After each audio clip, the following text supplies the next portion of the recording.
This is Too Far Enterprises with another update. Please listen. This is the reason why everybody in the world that you see today is actually black. Our great ancestors were actually melanated and needed a dark skin to be able to survive the intense heat. The idea that modern humans originated in Africa is actually supported by a wealth of scientific evidence from various fields.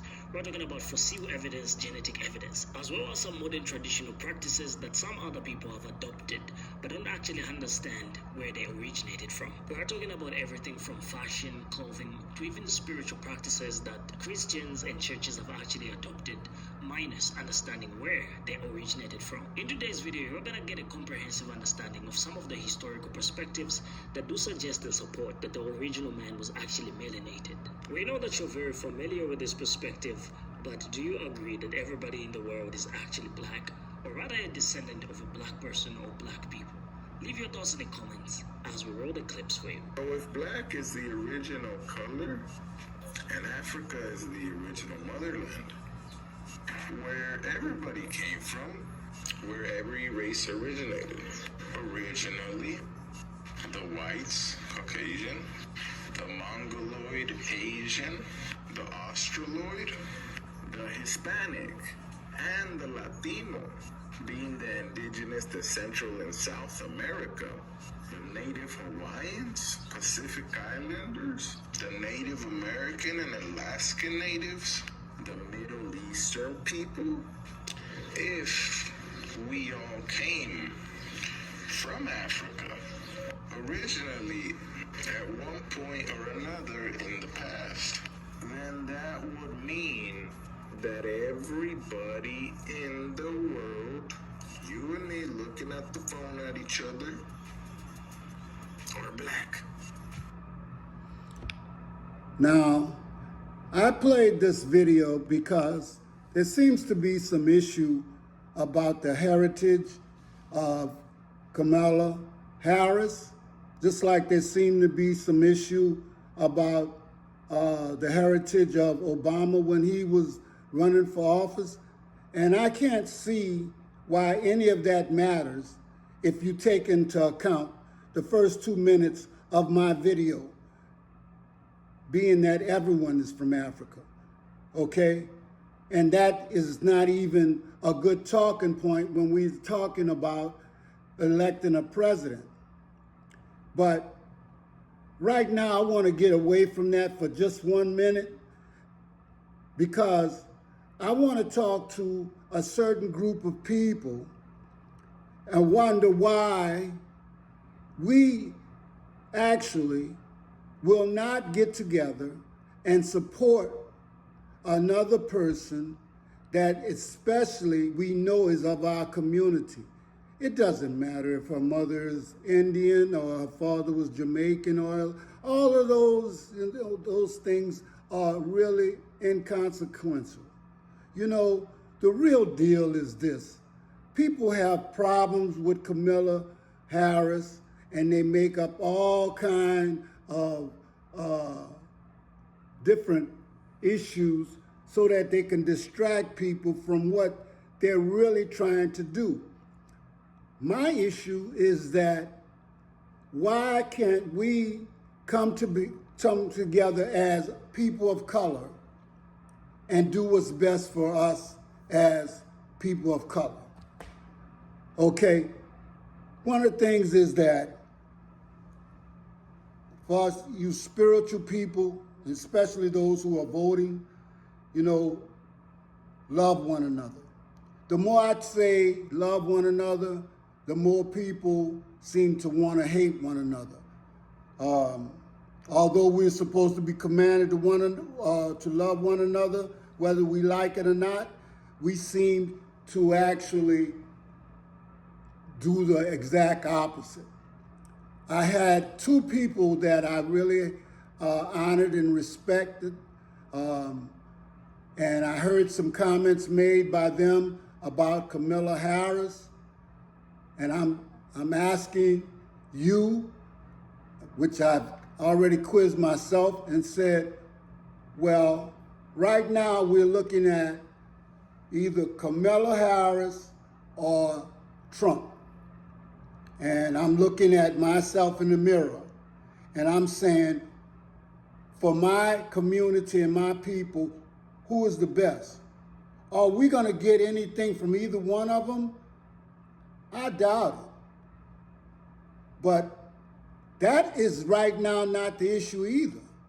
The issue is, can we start to come together as people of color, especially in our black community?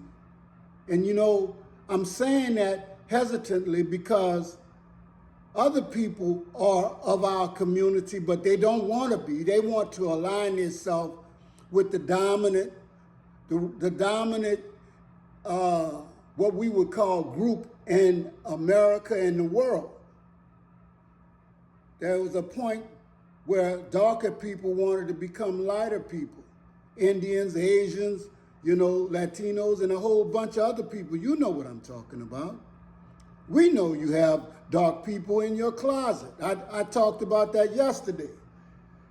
But getting back to what I wanted to say is, if she's graduated from an HBCU, then I would think that she deserves our support, okay?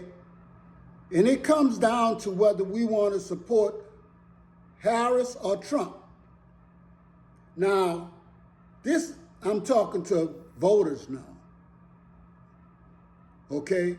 So a lot of people consider themselves, you know, taken out of the political process by not voting. I know, and a lot of other people know, that the population vote in a presidency is really, it's a non-vote. You're just participating in the process because it makes you feel good. Electoral votes will determine who is the president, okay? But we need to try to influence those electoral votes so that this woman can get in. And at least, you know, we could say we have a woman that became president and she was a person of color. But I would like to say some of the things that have been directed her way, and we as black men, you know, it's a mark on us. And the people who directed those things are black men. Now, King Kong Consciousness said something, and I'm normally with him on a lot of the things that he said, but he talks about snow bunnies. But the funny fact about that is he's right about taking economics, finances out of the black community, okay, and putting them back where you got them from in the first place. But he just did not a bunny hop, but a rabbit hop. Because if he's not supporting Kamala and he's adversely talking about Kamala Harris, then that means he's supporting Trump. That's the way I see it. And for that is the first time in a long time I've even considered even saying anything about King Kong Consciousness, because I agree with him about bunny hopping. But it appears to me that he did a rabbit hop. That's coming from somebody that I talked with yesterday. Mr. Griak once said that, and I thought that was very, very astute. The second thing is, we have a judge out there that talked about her character, and I really love that man because, you know, he speaks the truth.